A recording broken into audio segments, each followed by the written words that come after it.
पे ले dragon hotel में स्कूल ट्रांसफॉर्मेशन प्रोग्राम पे एक 1 डे कॉन्फ्रेंस था। तो स्कूल ट्रांसफॉर्मेशन प्रोग्राम का जो ये 1 डे ये जो प्रोग्राम है, हमने यहाँ एक प्रोजेक्ट को लॉन्च किया है। इस प्रोजेक्ट का नाम है योंतन लजगुल प्रोजेक्ट। तो ये योंतन लजगुल प्रोजेक्ट जो है फ़िलहाल 3 साल के लिए होगा। Imamia mission education social welfare society और लिटरेसी इंटरनेशनल चैरिटेबल ट्रस्ट के दरमियान जो है MOU साइन हुआ है। तो ये जो प्रोग्राम जो है, ये जो प्रोजेक्ट जो है, ये हमारे यहाँ के ले और करगिल के फ़िलहाल 15 स्कूल जो है इसके साथ एसोसिएट हुआ है। तो उनके अंदर जो है चेंज लाना है, ट्रांसफॉर्मेशन लाना है। तो ये ट्रांसफॉर्मेशन जो है बहुत टीचर्स लेवल पर, लीडर्स लेवल पे और एडमिनिस्ट्रेटिव लेवल्स पे। तो आज का ये जो कॉन्फ्रेंस में हमने जो शुरू किया, यहाँ पे सारे स्टेक होल्डर्स थे। उसमें हमारे CEC करगिल तशरीफ लाए थे, हमारे यहाँ से डिप्टी चेयरमैन LHDC लेह तशरीफ रखते थे, ये जो कमिश्नर सेक्रेटरी एजुकेशन वो तशरीफ लाए थे। और इसके अलावा जो अलकिसा फाउंडेशन के जो फाउंडर है मौलाना रज़ा आबिदी साहब थे, यहाँ के रिलीजियस लीडर्स थे, अंजुमन के प्रेसिडेंट थे, और डिफरेंट स्कूल्स थे, लमडन स्कूल, मिशन स्कूल्स और बाकी जितने भी यहाँ पे स्कूल्स है, प्राइवेट स्कूल्स और गवर्नमेंट के, एज वेल एज करगिल के बहुत सारे स्कूल्स हैं। तो ये सारा जो प्रोग्राम हमने आज शुरू किया है, इसमें जो है जो लॉन्च किया ये प्रोजेक्ट जो है, ये ट्रांसफॉर्मेशन, इस प्रोग्राम से तकरीबन टारगेट हमारा है 4000 स्टूडेंट जो है डायरेक्टली इससे बेनिफिट होगा, 200 टीचर्स जो है डायरेक्टली बेनिफिट होगा, और 25,000 पीपल जो फैमिली मेम्बर, पेरेंट्स और इसका डायरेक्टली बेनिफिट होगा।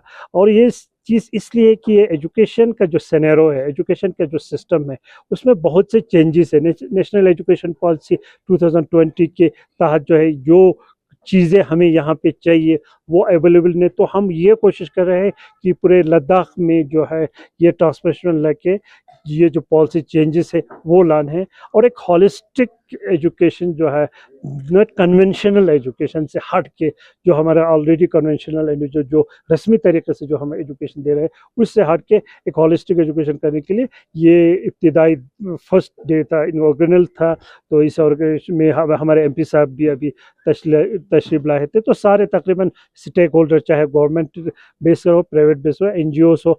इसके अलावा एक पैनल डिस्कशन हुए यहाँ पे बहुत अच्छा सा, जिसमें बहुत से एजुकेशनिस्ट, लेह से ताल्लुक़ रखने वाले, हमारे नुब्रा के से, करगिल से, इवन बेंगलोर से तशरीफ लाए, और कश्मीर से बहुत से एजुकेशनिस्ट। तो जो लद्दाख के लैंडस्केप में एजुकेशन किस तरीके से विद कल्चर को और इनको सारे लेके हम किस तरह से चेंज ला सकते हैं, तो उस पर एक अच्छा डिस्कशन हुआ, उस पर काफ़ी पॉजिटिव डिस्कशंस हुआ।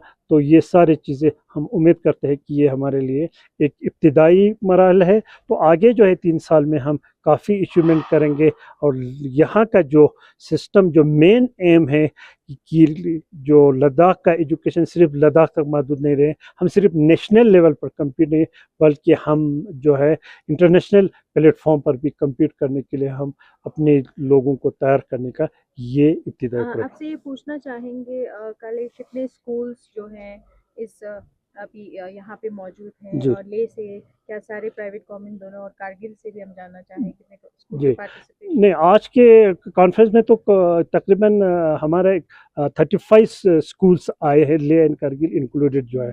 इसके अलावा जो है गवर्नमेंट के जो है जो एडमिनिस्ट्रेटिव लेवल के जो है डायरेक्टर्स, ये जो है डाइट के लोग आए हैं, या जो एजुकेशन जो सेक्रेटरी तशरीफ लाए, तो वो सारे जो है आए हैं, और कुछ गवर्नमेंट स्कूल्स के ले और करगिल से लिमिटेड लोग आए हैं। तो आज के कॉन्फ्रेंस में तकरीबन 35 स्कूल्स ने ये किया है। जी, तो वही हमसे ये भी जानना चाहेंगे, एजुकेशन को लेकर काफ़ी इनिशिएटिव्स चल रहे हैं, चाहे इंडिविजुअल इनिशिएटिव्स हो या गवर्नमेंट के इनिशिएटिव्स हो।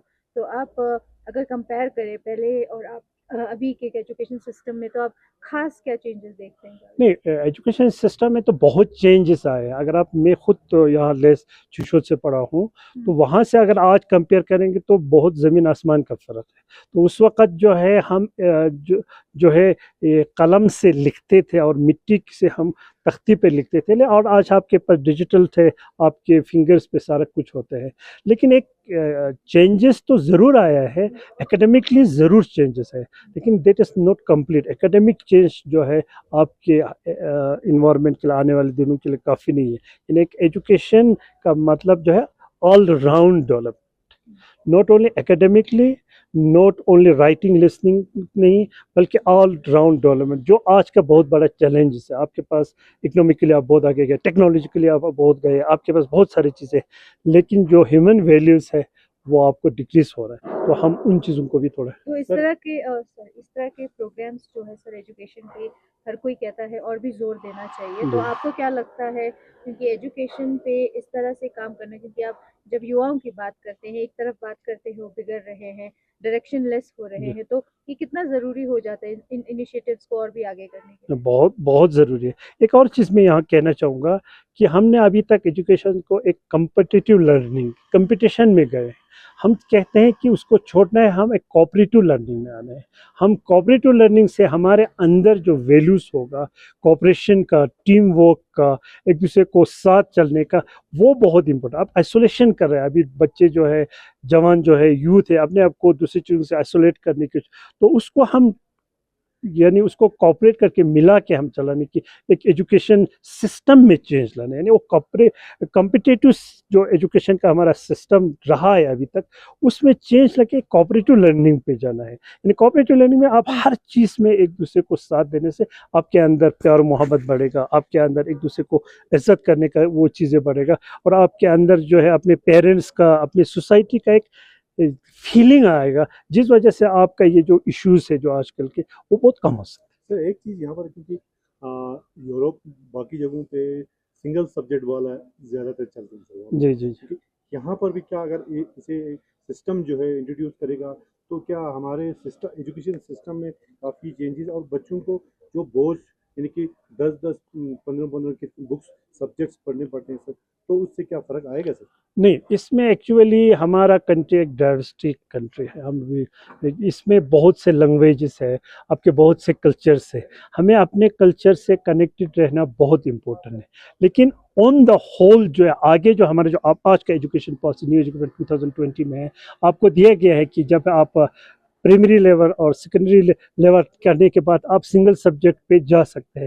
लेकिन एक इसका भी एक बेनिफिट है। अगर आप इंडिया में अगर इतने लैंग्वेज बोलते हैं, तो इसका एक अलग से बेनिफिट है कि आप डिफरेंट तरीके से सिंगल लैंग्वेज के बगैर भी आप चल सकते हैं। लेकिन अभी यूरोप का जो एजुकेशन, हम मटेरियलिस्टिकली है और टेक्नोलॉजिकली बहुत आगे है, लेकिन वहाँ के भी तो बहुत से चैलेंजेस है जो आज वहाँ फील करें। आपकी यूनिवर्सिटीज़ में, कॉलेज में बच्चों को बहुत से इश्यूज है। एक और सवाल सर, क्योंकि ये बहुत इंपॉर्टेंट है, क्योंकि पेरेंट्स और बच्चों का दोनों के लिए, क्योंकि आप एक संस्था को चला रहा है, काफ़ी साल से चला है, बच्चों से बिल्कुल एकदम काफ़ी नज़दीक बैठ के बच्चों को समझते हैं। तो आज के दौर में कम्पिटिटिव जब लग जाते हैं, तो माँ बाप जो है बच्चों पे फोर्स करते हैं कि भाई आपको ये नंबर लाना है। तो ये नंबर क्या उसके दिमाग में जब ये चीज़ बैठ जाता है, तो उसमें कितना है, यानी कि कमी पीछे आती है? जी हाँ, वही आज हम उसी पे डिस्कस कर रहे थे।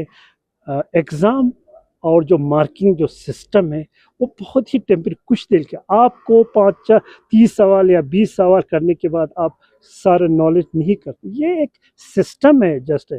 तो हम अभी तक ये बता रहे हैं कि आपके जो बच्चों की जो ग्रेडिंग सिस्टम है, जो आप बच्चों को रैंकिंग करते हो या बच्चों को आप कंपटीशन में लेते हो, that is not a good education. क्योंकि हर बच्चे में एक यूनिक थिंग है।